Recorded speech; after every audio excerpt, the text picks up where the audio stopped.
Mirror, mirror on the wall, who's the worst anti-Semitic of them all? Through tales of hate that time retells, it's Rachel Zegler who tops the spell.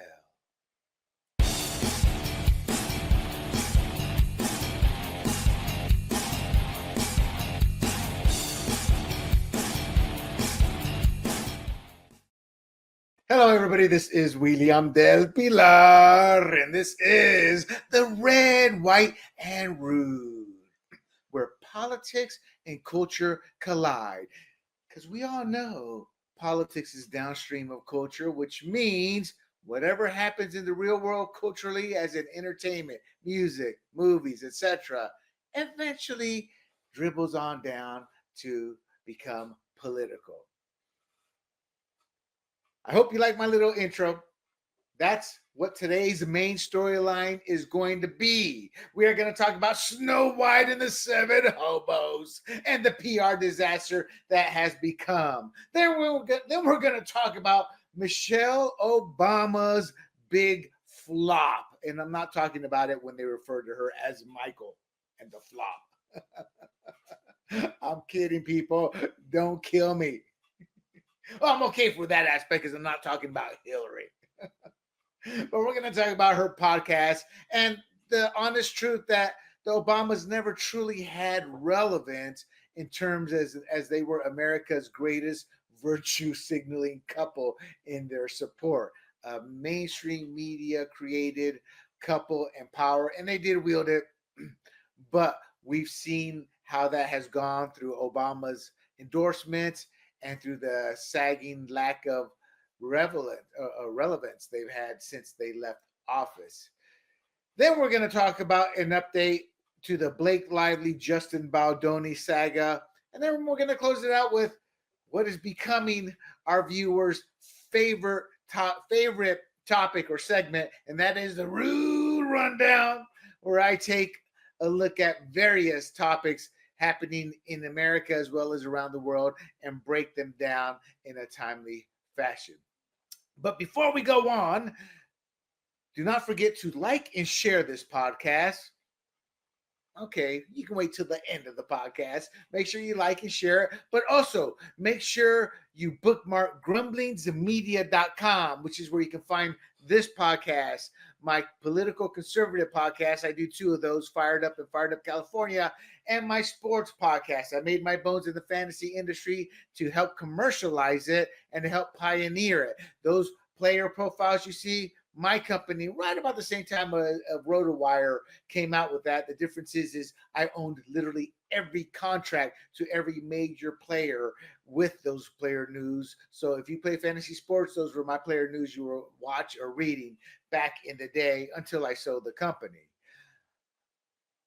And then I think that's it. Counting this one, lost track there for a second. But you can find all my podcasts over there at grumblingsmedia.com, as well as YouTube, Rumble, Apple, Spotify, y Pandora under the handle Grumblings Media. We truly appreciate your support. We are an all-volunteer group. I do this out of passion. I pretty much got canceled in the fantasy sports industry. There's no going back, I was told by somebody, and so be it. I do this out of passion, but I am trying to turn Grumblings Media into a bit of a business, and because of your help and your support, that appears to be the case of what is happening. So with that said, let's get down to it, my friends. Also, don't forget to comment on these segments. If you don't like it, let me know. Hey, just be forewarned, I push back. Okay, Snow Woke and the 7 PR disaster. Rachel Zegler's magical meltdown. So let's talk about the context of the film and what this controversy is about. So Disney's live action Snow White, it's set for release this upcoming week, I believe, and it's going to reimagine the 1937 classic, but it's mired in controversy literally since day one because of a dumb, little, stupid, ignorant fool. And how today's social media works has created a massive dilemma for Walt Disney. And it's not the first time this has happened, but this could be a tipping point. And it's obviously what I'm talking about is just woke comments anti-Semitic comments. In my opinion, they were. She'll deny them, but they were, in my opinion. And this was all done by the lead actress Rachel Zegler. So Zegler clearly outspoken. Every Tom, Dick, and Harry is outspoken behind a computer where they believe they're 700-pound gorillas. So she has her political stances, her disdain for the original Snow White, and there's casting issues of this, and it's all overshadowed the film's narrative, and it's polarizing fans, and it's threatening Disney's family-friendly brand. Again, I can keep saying again, over and over, because this is like a broken record that Disney still does not want to understand. But I think with their Lucas, their last indie failure, their Star Wars series flopping, the Marvel movies stagnating, Captain America, Brave New Frontier, whatever the hell it's called, being one of the lowest MCU grossing movies and not likely to even break even. It's just become a nightmare for this company, this corporation. So some of her comments were on the Israel-Hamas conflict, and particularly a Palestine supporting post, which many, as I did, interpreted it as being anti-Semitic. And obviously that's calling boycotts of the Walt Disney movie Here She's in Snow White. And let's be honest here, folks. Hollywood's taking a massive hit after hit after hit with these woke movies. I mean, and they still haven't figured it out. I mean, just look at their Oscars, all woke. Lots of woke movies that aren't even making much money. But as far as it being explicitly anti-Semitic, the full transparency, some who say that will say it wasn't, and I won't argue it, but it's the innuendos. And it ties his tensions with her co-star Gal Gadot, who is an Israeli actress, beautiful woman, and she's known for her military service in the background. And to her credit, Gal Gadot, she's remained quiet. She's a professional, which means she's going to have a much longer career than Rachel Zegler, who is still looking for that big hit. I think she's been in a hit that was part of an ensemble, but everything else is pretty much tanked. Her best known one, I believe, may have been West. Oh my God, I'm trying to a blank here. The gang one, the gang musical one, West something. West Side Story. Just ironically, a little tidbit is she is Colombian. I am Panamanian, but technically I could be seen as Colombian as well because Panama was part of Colombia and we gained our freedom as a people and then becoming a country because of Roosevelt and Imperial America. So anyway, sources describe a strained on-set relationship with Disney insiders calling Zegler a PR nightmare over all this fallout. She criticized the 1937 film's romance and gender roles. She dismissed the prince as a stalker, and she keeps pushing a leadership-focused Snow White. Bleep, that Snow White isn't going to do squat, but wait for that prince's kiss. Her disdain for the original's outdated narrative has been labeled as woke. Just appreciate it. It was different time, different era, but it's also from a patriarchal society, which is what we are starting to not be, but that success historically has shown where there's a patriarchal society and there's respect given to the matriarchy and the roles. Lots of good things happen, and there's nothing wrong with a woman who wants to work.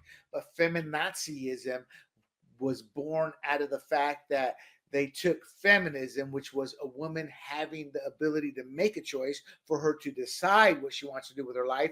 Feminazism was born out of being a mom is bad. You want to be a career or you're not a feminist. And that's when things really went south for women in terms of alienating oneself, in terms of trying to destroy the patriarchy. And we've seen the country's gone to hell economically, ideologically, culturally. It's pretty much that simple. And I talk a bit about that in my last podcast, Fired Up, which I live streamed just the other night. So social media has successfully been reflecting a go woke, go broke mantra sentiment, and with Zegler doubling down on critics, that's escalating these tensions. And Disney from Lightyear or Lightyear, whatever that Toy Story character is called. I want to say Gordon Lightfoot, Buzz Lightyear flopping to literally every other movie flopping, and to even certain movies not doing as well as they should have. See Marvel Comics Universe. So tensions are escalating. So let's talk about cultural appropriation. So, as a Colombian American, Zegler's casting as her traditionally European Snow White has sparked accusations of race swapping and cultural appropriation. And this has come about because of Hollywood purposely and intentionally doing this. And when it's done to black characters, which is rarely if ever in today's modern day era, it's the end of the world. It's whitey this, whitey that. And then Latinos have jumped on board. It's okay to be racist against whites. Every culture is. And so this happened. This hatred has happened, including cornrows. I saw that rise again. Are people that stupid? They think over thousands of years that man has been around, that they weren't in their caves messing with their hair and braiding it. It's like, please, please. So the point here, though, is anglers are saying, well, she's Colombian. She's not even white. She doesn't even embody what Snow White is. And I see a lot of black conservatives echoing the same thing. So this isn't just a cultural issue. It's about respecting the ownership. And my take is simple. Create your own characters. Luke Cage, who we're going to talk about here for a second, hero for hire, Power Man, hero for hire, was created as a black man. Instead of somebody appropriating Luke Cage, they created El Tigre, a Latino version of the Black Panther in the barrio. So that's how you should do it. Instead they try to sit there. They even did it with Spider-Man, the multiverse. Spider-Man was a Latino when Stan Lee had those first few issues. Then all of a sudden they transformed him. So this cultural appropriation seems to go one way. And it's not being liked anymore when situations like this rise. Right or wrong, that's what it boils down to. So defenders argue it's an inclusive choice, but her reinterpretation of the role as a modern figure intensifies the claims of imposing identity politics on a folktale. And they're absolutely right. That's exactly what she's doing. You look at her timeline, it's clear as day. So, in honor of this, I wanted to present to you some of my thoughts on some future big time movies. First up on the docket here, and I will present to you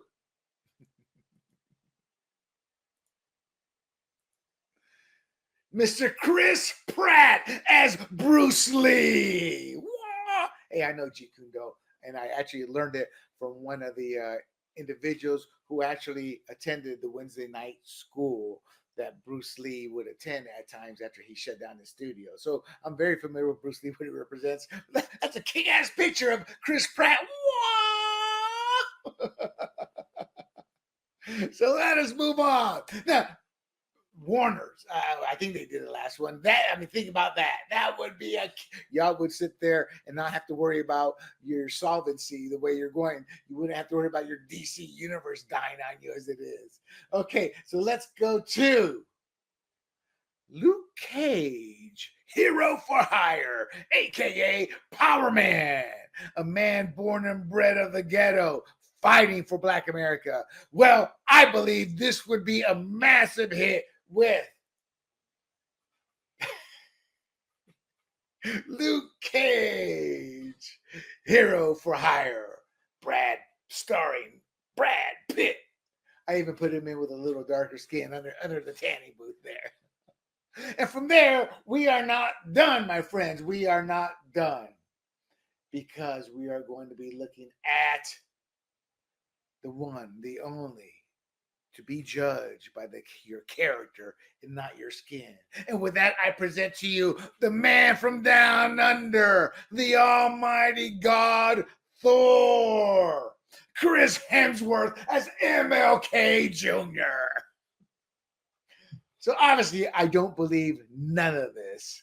I would never go see any of this, because these are people who come from a specific culture, or the characters were created with a specific culture and identity in mind.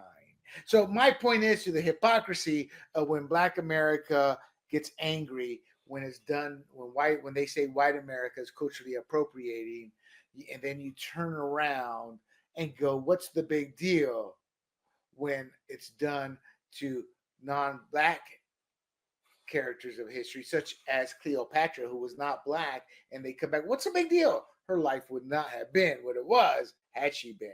If MLK had been white, do you think his life would have been? No. So there's certain characters, whether fiction or nonfiction, that were created with a certain cultural reference tied to it. So no, whitewashing or whatever the term is wrong. And Zeller, I don't care that she's Snow White.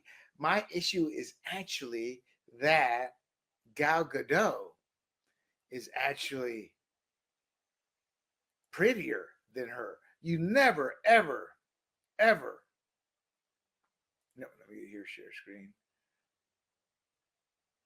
You never, ever make the star not as pretty as you never make the protagonist not as pretty as the antagonist in a show like Snow White. So there's Zegler, heavily makeup, heavily airbrush, kind of made them look cartoonish a bit. That's her.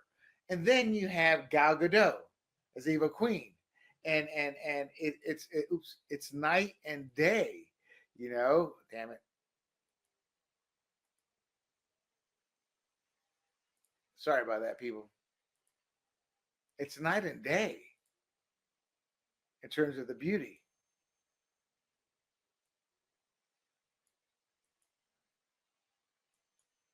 Uh-oh, something happened here. Apologies for that, but you never make the antagonist prettier than the protagonist, and that's what's the case here, and it's actually a shame. But that was my issue. My whole issue with the cultural appropriation, it's ignorant, it's stupid, and it's easy to poke fun at. And it's unnecessary. All it does is create greater racism. And they're doing it with Harry Potter and one of the characters. And then I think the character gets killed by being hung by a tree. Now, how's that going to play with a black guy being hung by the tree, according to how the book was written? Not very good, my friends. So her woke rhetoric, Zegler, clashes with Disney's historically conservative, family-oriented audience. And obviously, it's already risking boycotts and suppressed turnout. So, and people are saying we're not going to watch it. I wouldn't watch it regardless. Heck, I still have to see Deadpool and Wolverine. I just got so turned off with Ryan Gosling and his fight with his arrogance and his abuse of his power and who he is in the Baldoni case. What a cuck. So the legacy versus the modernization tension. So she wants to fix how the original, to modernize it from a woke standpoint. And some see it as Disney erasing its heritage, and with Zegler as the face of that shift. And this mirrors the backlash against other remakes. But her combative tone alone amplifies this divide. I mean, she's an idiot. So what's Disney's response? And then this is a massive PR crisis. You'll find out why in a moment. So Disney has entered damage control. They canceled the UK premiere. They limited press access to avoid further PR disaster from Zegler's unscripted remarks in the US premiere. There are bans on certain media outlets, and it's tightly scripted interviews. And that just shows how panicked they are over the narrative control. And here's the other issue I believe is going to happen. I believe Disney and other studios, they're going to have report cards on how much they can trust some of these actors and actresses from destroying and ruining films. And I think you're going to see a complete shift in Marvel Comics heroes and the actors and actresses who play them. And you're going to see contracts being signed. When this movie's in production, yada, yada, yada, it's being done, you can't say or talk about this. The courts have already ruled on this, and they sided with the studios when, I forget him, ex-Madonna, Bad Boys show. What's his name? Let me see. Sean Penn, that's who I was thinking of. He took I can't remember what studio the court, and then the court was like, no, you're how you act off camera or what you say can stunt the growth or the viewership of this movie. And I think they've got a strong leg to stand out. So I think they are doing that. They're creating report cards. And I think Zegler's done. I think she's done. So internally, there's frustration. An unnamed actor confirmed Disney saw Zegler as a liability pre-premiere. And they nearly fired her over the Godot tensions. And they should have. And then once anti-Semitism claims came out, they should have just dumped her. Unlike past stars, her social media amplifies unfiltered opinions, and the contrast with Disney's tight PR management and what they want to portray and why they became a behemoth. So controversy shifts from the storytelling to Zegler's persona, and it undermines the nostalgia. And Snow White had brought appeal until she came on board. So they have a history of not being able to salvage plots. Think of the Lone Ranger. When that all came out with Johnny Depp playing an Indian, he wasn't an Indian. Think of Buzz Lightyear with the LGBT storyline. And they didn't have to have that. That would have been a blockbuster had they not. These are issues that parents want to talk to their children about. They don't want Disney talking to them at an age that's not appropriate. And that's what the wokeism of Hollywood has done. So why is this a dire issue? Well, they've probably lost billions over the last 10 years, Disney. And they were worth billions, and it's cut deep into their pocketbooks and their bottom line. So here's what I found out. The budget is anywhere from $209.3 million to $269.4 million. And the reason it's gotten that high, it's been inflated by reshoots, having to fix bad crap, CGI issues, talent costs, and delays tied to the backlash, adding pressure. They were hoping to bury the film and hope she would die down, but she wouldn't. She won't shut up. So they're looking at a potential 50 to 100 million write down, kind of like what they did with John Carter of Mars about 15 years ago. So Disney's also targeting about a 50 to 70 million domestic opening. And Snow White, I'm not sure how much worldwide traction she has, but she's known worldwide. So that's actually a very good opening. You know, the thing is if the story can carry itself with strong legs. Captain America, Brave New World had a great opening, but it had no legs. Reviews were dismal, etc., and it's dying a slow death. I think it had less than 10 million made this weekend, and it's only been on its fourth week, I think. So there's something called a 3-time formula. So the box office must triple budget to break even. Snow White needs between 627.9 million to 808.2 million globally to succeed. I don't see that happening. That's why they're already predicting a write-down for this movie.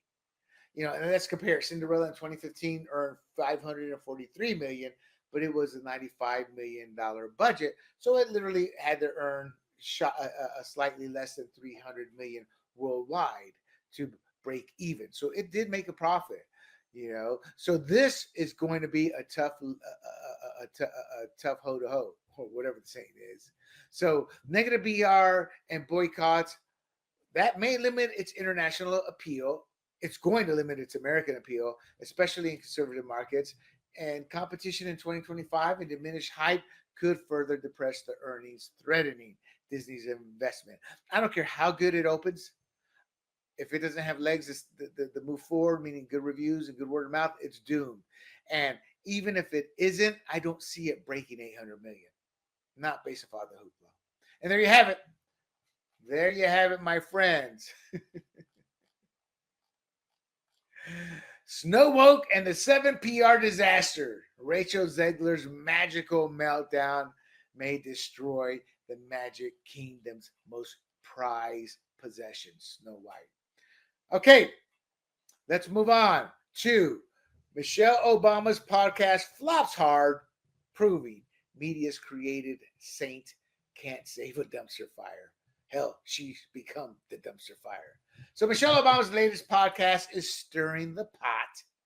Numbers are all over the place. So from 14 to 20,000 views, and people are talking about whether it's a hit or a miss. It's a miss. She has nearly 100 million followers. That's less than 1% of her followers listening to that show. It's like 0.00 something percent. So here's the straight scoop. I'm sorting out all the noise. So her new podcast is co-hosted with her brother Craig Robinson. And my God, that they look like twins. Now I get where all the Michael jokes come from. It's not Michael. It's Michelle dressed in drag. Again, I'm kidding. People say, William, why do you go there? Because it's such low-hanging fruit. You can't help yourself, you know. But anyway, they launched the podcast, and I'm not kidding. I am not kidding. You got to see these two. Here, let me show you. You cannot tell me that does not look like twins. It really does, doesn't it? And that's Craig Robinson, her brother. So they launched what is supposedly a family-oriented or family story-focused podcast, but it obviously has hit a rough patch. Reports citing again 14,000 views for the Isa Ray episode in 24 hours, and a debut episode ranging from 12 to 20,000 views in 14 to 15 hours. Needless to say, it's not a big hit, and it's likely not to have legs. My issue with this, well, it's not really an issue. One of my takes is that she's a product of the mainstream media having built her up. If you said anything denigrating or disagree with Obama, you were deemed a racist. So for 8 years, and they also blame Bush for everything. 8 years they were still blaming Bush, and she purely a PR creative machine. And I say that because when you look at Obama's endorsements, not most, but over 50% of them lost. And then his statement to black men saying, pretty much calling them stupid for not voting for Kamala and then accusing them of not voting for her because she's a woman, they all went off on them. They all went off on them. So with that said, these numbers don't shock me. So the family chatter. Anyway, well, first of all, though, it's a big departure from her usual big stage presence. I mean, nobody attended here. Kind of reminds me of Biden and Hillary's campaigns where they had to do the tight close-ups to make it look like there were a lot of people. So they were obviously betting on the siblings' vibes to pull listeners in. Fail. The family chatter premise it has generated nothing in terms of excitement. In fact, the comments like nobody asked for this, and it reflects a negative response to the episodes. And it's to the point that the comment section is so brutal, with 90% of them being negative, it's eventually going to facilitate whoever's in charge of the comment section to shut them, or rather turn them off, which is another blow. That will be seen as a defeat. And some see her banking on casual tales and comments, dissing on her husband Obama. And the truth of the matter, he's better liked than she is in many regards, and she's completely misreading her audience. So I never believed they had gravitas from the get-go, but let's say they did. Well, she no longer has that gravitas. And I think what they're trying to do is get on the podcast bandwagon. Look, this is hard work. I've been doing it for nearly a couple of years, and we've gone from single-digit viewers to a few thousand, and we're still way off from our goal. And we're exponentially growing now. We're seeing our subscribers really jumping up. So we're getting after 2 years, and we're still and we're still tadpoles in the ocean. So she's not going to be able to keep this up. And you know what? I think she's trying to placate the crowd that loves to hear dirt. But look, in her defense, she's not the only leftist celebrity who's in a podcast rut. Gavin Newsom and Meghan Markle, boy, they're also scraping by. Though Newsom did have 743,000 views in his episode with Charlie Kirk, which dwarfs her 14 to 20,000. But Newsom's views came because of Kirk and the confrontation. That will eventually diminish. Why do I say that? Newsom's had TV show and other podcasts that have failed or are irregular. So her podcast numbers underlie a broader trend. Fame doesn't guarantee listens in a packed and saturated field. You got to work it. So I don't know what's going to make her stand out. What's going to give her a winning edge? But then again, when it's virtue signaling in follower count, those may be her real numbers. And when I'm talking about in terms of how many people are actually interested, it's kind of like her book. The big joke was she sold millions of books, but yet only had a few thousand that actually read it.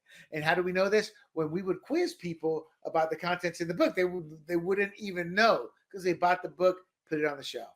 That's how you can tell when somebody's read the book. Find a couple of tidbits that are juicy, ask them about it, and let me do my Karen Bass imitation.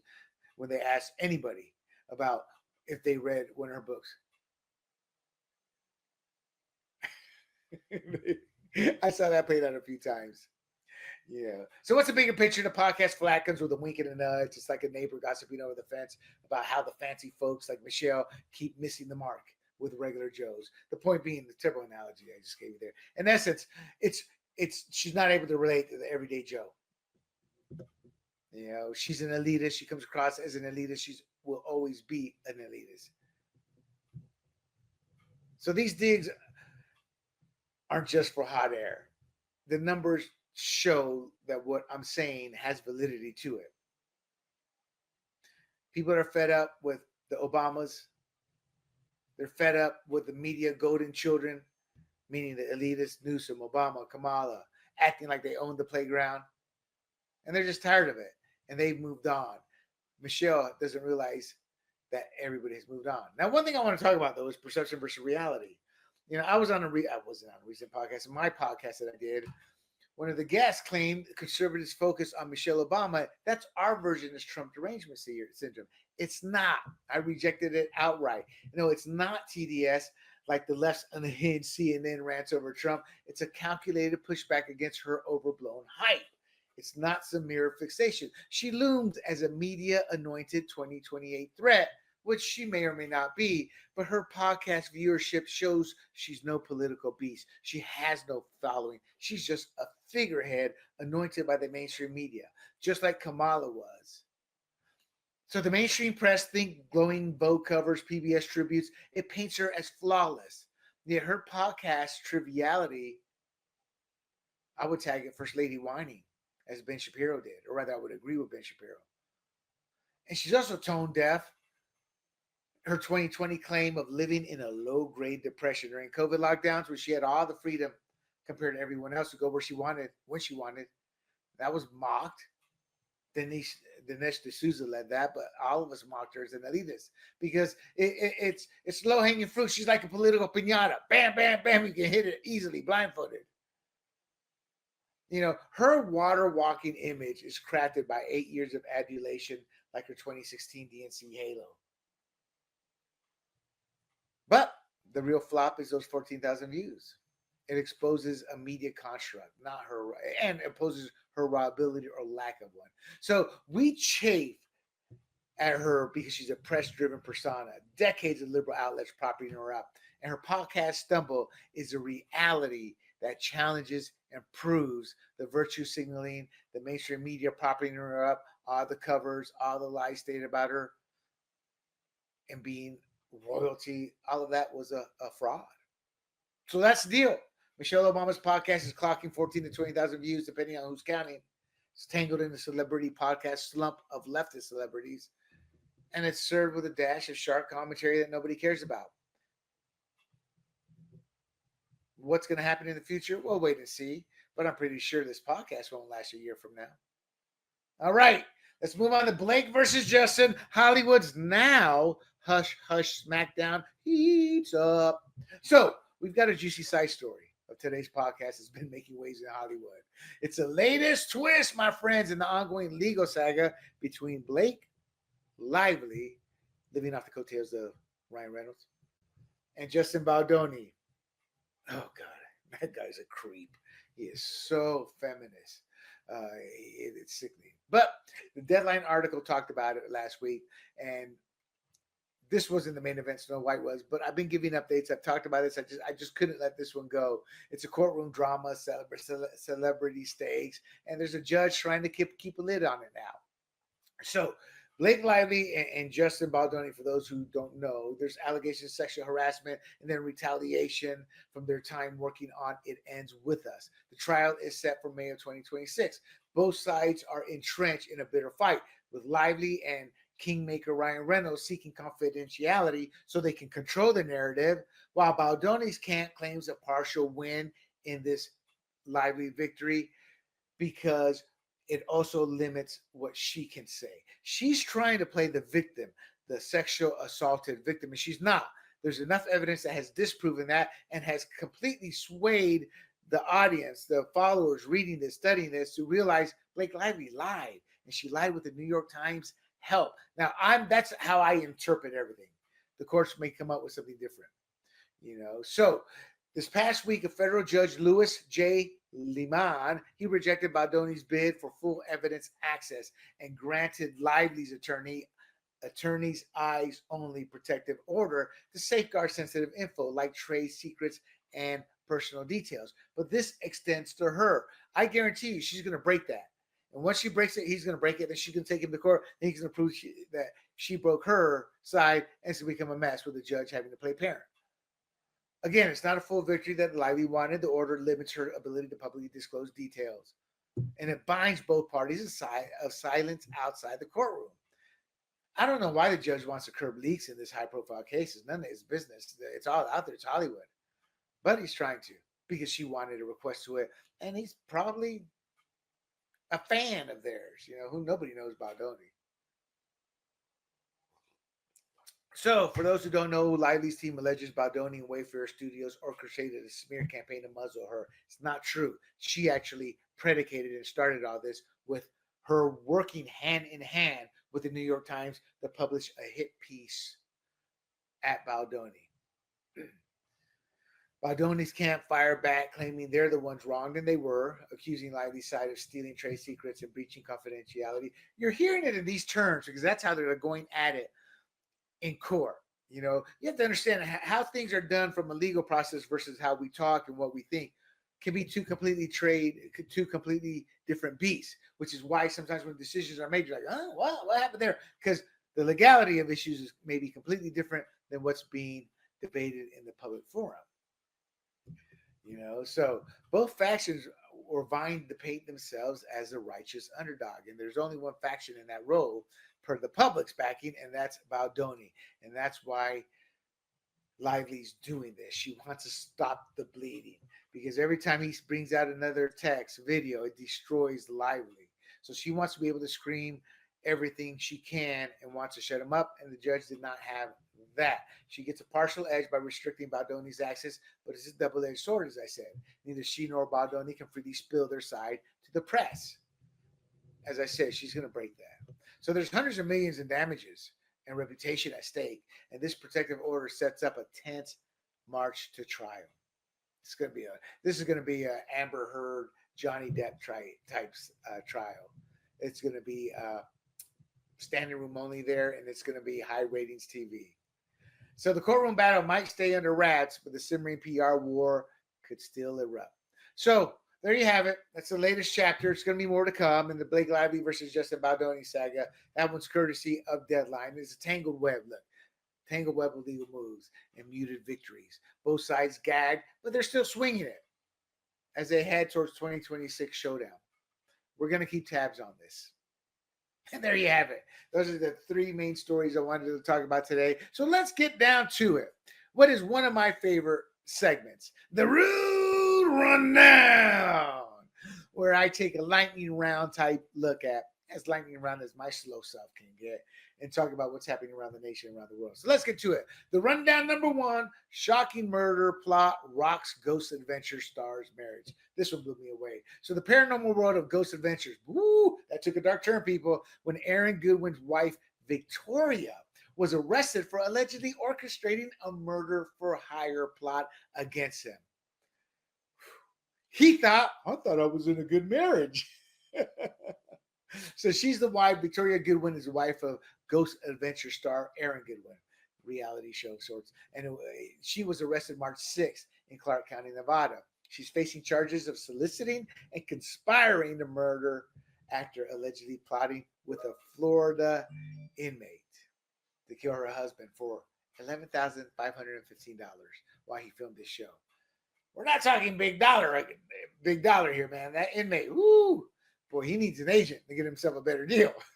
So despite a seemingly happy marriage showcased on social media, Aaron was blindsided, and Victoria denied the intent to kill him. Oh, no, it's just a misunderstanding. When I said I want you to kill him, I just meant kill him with love.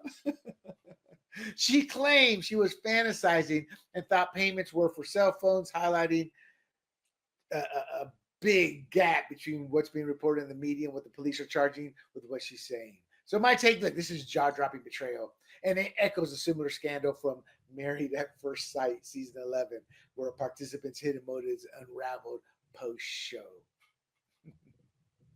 Well, okay, there's no direct ties to that, but it does parallel another reality show. So it does underscore the chilling reality that love can blind you to red flags like potential affairs or deceit, and it's obviously left Aaron's world shattered. It's a devastation I've witnessed in the Navy where ulterior motives masked as affection destroy lives and finances. And so let me talk about both points here.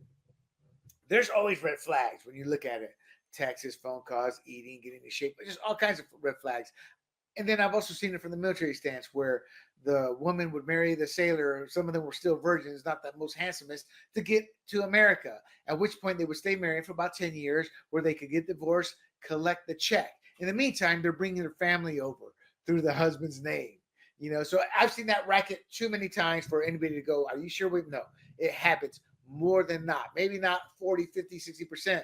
Well, maybe it is 40, 50, 60%, but it's very high. So, and these people, they're just blind to what's happening. As Aaron here was. Rundown number 2.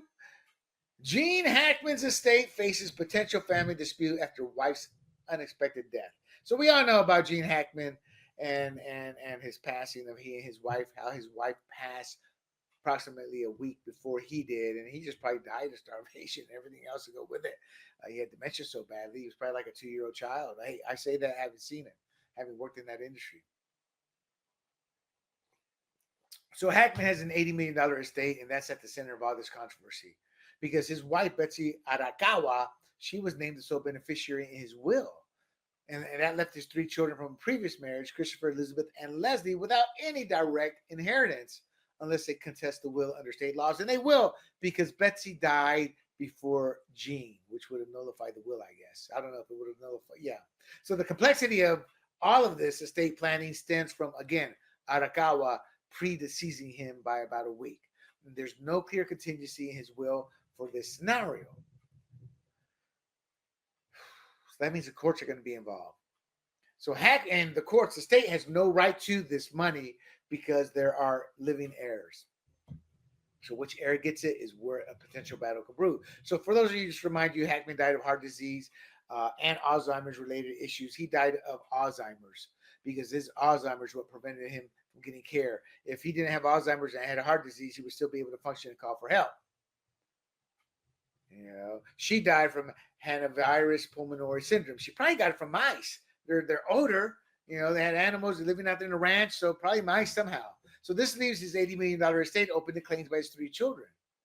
And under interstate laws, intestate, I don't know how to pronounce it, laws, everything's dependent on the will's terms. And since the will's all messed up because she died first, the courts are going to have to settle it out. This could be settled. This situation could turn messy, revealing possible resentment between Hackman and his children that they weren't in the will. For my research, they didn't see him for long periods at a time. And with her death prior to his death, throwing all this into chaos. The siblings might fight over the shares, though a swift split is possible if they cooperate. It would make for a bittersweet, dramatic coda to Hackman's reclusive life. It's reminiscent of the flair in his films, to be honest, yet one he likely never foresaw as a writer of books. Something this out of nowhere. It's like, I would not believe that if I read it in a book type scenario. His death, how it happened, the siblings, all of that. So I think it's going to get resolved, unless these siblings hate one another. But I think it will get resolved. Rundown number 3, Don Robinson's fall from en vogue stardom raises questions about fame and finances. So Don Robinson, a founding member of the iconic 90s R&B group En Vogue, my era, she recently revealed in a YouTube video that she's been living in her car for 3 years. Obviously, that sparked a lot of shock speculation about her journey from superstardom to this unexpected chapter. So En Vogue was a dominant force in the early 90s with multi-platinum albums like Born to Sing and Funky Divas, and reportedly in earning the industry over $20 million in sales. So the downside is the members allegedly receive pennies per album, potentially less than 1% of profits. And that highlights the stark disparity between their cultural impact and their personal earnings. So here's what you need to know. So a lot of blacks decided to create their own record albums because they accused white albums legitimately of doing this. Here's the problem. Motown did this to a lot of their singers. Michael Jackson left because he had beef with Berry Gordy. So it was the industry. I'm not defending anybody. I'm saying this was not due to skin or ethnicity. This was due to the power you had when you were the owner of the distribution of these albums and sales, etc., and even airplay. So when a lot of black hip hop artists took over, they did the same thing. So this is something that has been ongoing that needs to end. How? I don't know. You think somebody honest would come along. That said, Robinson frames her car living as a deliberate choice after researching car life communities, insisting it's liberating experience rather than a sign of distress. Her narrative does hint at instability, people. She moved from her parents' home in Las Vegas because of tension with her mom to a hotel stint that was funded by a controlling manager before landing in her car in Malibu in 2022. I'll say this, so she was probably able to escape the fires. So this situation obviously reignites debate about the music industry's treatment of artists, as En Vogue's massive success, sold selling over 20 million records, contrasts sharply with Robinson's current reality. Obviously, I'm suggesting predatory contracts or mismanagement may have left her with little financial security, despite the group's wealth generation. My take: what the hell happened to Dawn Robinson's money? En Vogue raked in millions as a top tier 90s act, yet here she is living in her car. It's a sad twist that smacks of either shady advisors, vile and evil record labels, wild spending, or drugs. There's no evidence of the latter. Although, if she's secretly loaded and just chasing an opulent adventure, more power to her. Otherwise, this is a gut punch cautionary tale for entertainers everywhere. Rundown number 4, Twitch's controversial ban decision, Hassan Abi versus Ethan Klein. So Twitch is owned by Amazon, and they are more pro-leftist than anything else, just like YouTube is. So their recent moderation decisions have sparked obvious debate as political commentator Hassan Hassanabi Piker was unbanned after just one day following a suspension. And it's speculated to stem from violent rhetoric against Senator Rick Wilson, while Ethan Klein faced a 30-day ban for streaming his content nuke video that showcased Hassan Abi. You're like, whoa, he was streaming what the guy said and he gets banned for 30 days? I'm like, if I have a lawyer, I'm looking into that.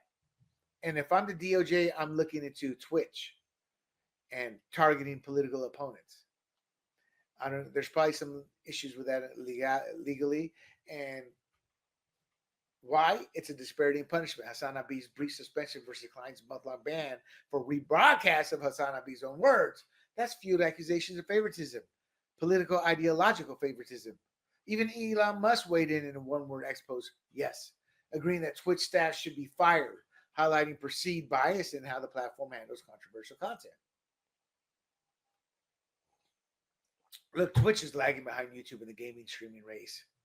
And they may be shielding Hassan Abi. They've lost podcasters. He's a polarizing leftist figure, and he only faced a one-day ban for wishing harm on conservatives and encouraging it, while harshly penalizing Ethan Klein for just replaying the content.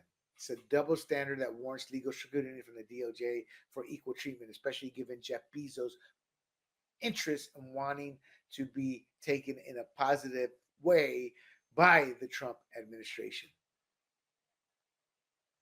I'm pretty sure if Trump says something and makes that phone call, something will happen. And it should. Hate has to be smashed and destroyed. He can say it, but it's a private entity and there should be ramifications. And if they're not, well, all those government deals that Amazon's private tax breaks, etc., should come under scrutiny. Rundown number 5. Netflix faces fan backlash over the Recruit cancellation.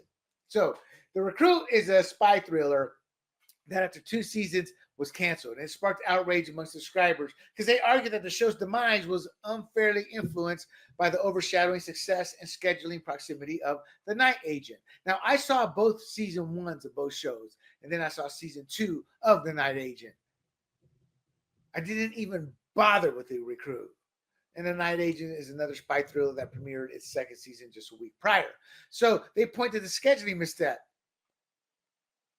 saying it's a key reason for underperformance because viewers may confuse the 2 shows or prioritize the more established Night Agent. They were both came out the same year. So why is one more established? But they're saying that led to diminished viewership and subsequent axing. Look, Let me boil this down. Look, neither the night agent nor the recruit is groundbreaking. Both start with a solid premise, but then they turn silly, unrealistic, and laughable. The night agent's a little bit better, but still barely worth it by the time the ending came. And the recruit is so forgettable.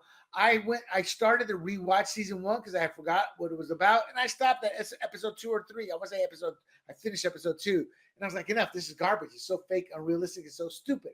And I couldn't muster the enthusiasm for season 2. And I believe that's probably what happened to a lot of individuals. So pairing them as back to back could have been a slick spy thriller doubleheader if they weren't so mediocre. And honestly, the creator of the shows is we need to have one more shot of this to do a spin-off movie. Honestly, 90% of Netflix catalog isn't movie theater worthy. It's there and we watch it because we've already paid for it. Rundown number 6, streaming wars, winners and rising costs. So look, the streaming industry's evolution from affordable disruption to a costly consolidated market mirrors the rise and fall of cable television, with major players now posed to dominate the streaming wars. Actually, the aftermath of the streaming wars. So most analysts believe the streaming wars have concluded, with wealthy platforms like Netflix, Amazon Prime Video, and Hulu emerging as victors, driving up subscription costs as they consolidate content and acquire expensive sports and entertainment rights, nearing traditional cable price levels. This highlights a shift from low-cost streaming promises to a fractured, pricier landscape where exclusive content and tiered pricing models signal a future of bundled services, dominated by a few giants, potentially surpassing cable costs within a decade. So what's going to happen here, unlike television, where you could literally get everything on cable and network because you had access to so many channels, you're not going to have that much access here. So you're not going to be able to see Friends on Netflix anymore, and things of that nature. Exclusivity to Netflix. You're not going to see Beverly Hills Cop 4. Axel Foley's Revenge, whatever it's called, because it's a Netflix exclusive. You're not going to be able to see that on Hulu or other places unless they license it out, and maybe they do. But at the end of the day, this article presents something I predicted was inevitable in streaming costs when streaming first started to gain traction, 10 years ago? If not longer. As platforms like Netflix and Amazon, bolstered by their deep pockets, they absorb sports and wrestling rights, while others like Hulu, already in the high 80s in terms of price tag to get the cable version of it via streaming, they're paving the way for a consolidated cable-like future that's going to outstrip past prices in 5 to 10 years, proving that the naivety of expecting free or cheap services to last wasn't naive, it was stupid. But then again, they're not teaching people how to critically think in school. And our love for short-term satisfaction overrides any type of critical thinking or long-term analysis. I saw this coming. Analysts saw this coming. Who didn't see it coming? Are the kids pushing for it. Rundown number 7. Bill Maher critiques Oscars and cancel culture. So Bill Maher, in a recent real-time episode, he dove into how cancel culture and shifting Hollywood language played pivotal roles in the 2025 Oscar. He claims that Emilia Perez, the frontrunner with 13 nominations, they lost all the major awards like Best Picture to Honora, not because of the quality of the movies, but due to the controversy over the star Carla Sofia Gascon. Ex-post resurfaced criticizing George Floyd, Muslims, and diversity at the Academy. Now, Bill Maher himself said he's made posts like this and could easily make posts like this. So he questions Hollywood's shift also from the prostitute to sex worker community in terms of some of the dialogue that was happening that night in the wake of Honora's success, which won Best Picture and Best Actress for Mickey Madison. And he also sarcastically notes that director Sean Baker's recurring focus on sex worker narratives. So in essence, he's saying a film about prostitution and how they try to prop it up, won it all, versus another terrible movie featuring a transgender being the first nominee for Best Actress. And Hollywood itself hated this, but they couldn't. They had to keep their mouth shut as they promoted it because of diversity. So they were caught. So when this came out about the ex-post, that was their opening, and they destroyed the movie, and what's the movie called again? I forget. And I've only talked about it a few times. Emilia Perez. They destroyed it, and Honora won it all. My take, Mars' take rings true. Behind Hollywood's public push for Gascon as a groundbreaking trans actress, the industry quietly recoiled from a conservative-leaning post, exposing George Floyd as nothing, and I'm being polite when I say a flawed figure. He was just a bad dude. They used those tweets as a conventional excuse to ditch Emilia Perez, despite the fact it was going to dominate the awards. And as far as lifting up prostitution industry, I merely ask, how many of you parents are going to sit down, have a conversation with your daughters, and encourage them to be hookers? Enough said. Rundown number 8.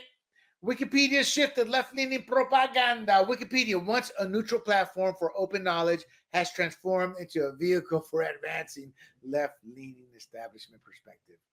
And that's asserted by co-founder Larry Sanger in an interview. This one's a little older, but with the hate towards Trump shifting, more hate's going to show up and lies are going to show up on Wikipedia.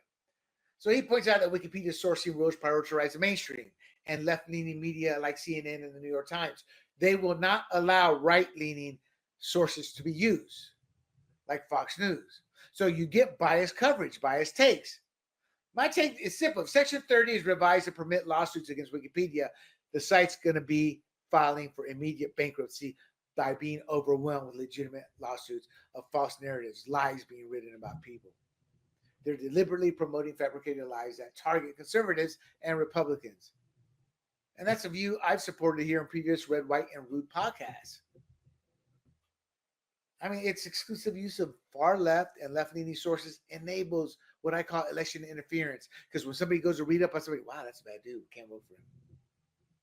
And the intentional demonization of an opposing ideology, conservatism. We've got to do something about Section 230. And now.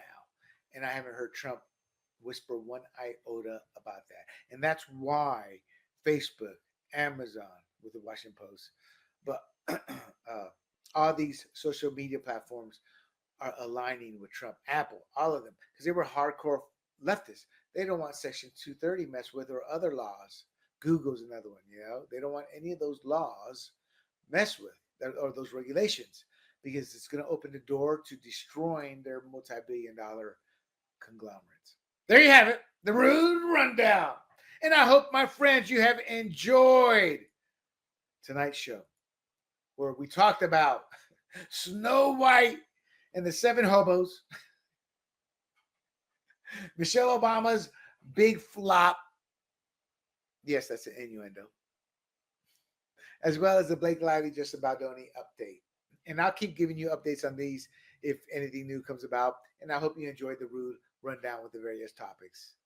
Do not forget, check out this podcast at grumblingsmedia.com. Bookmark it.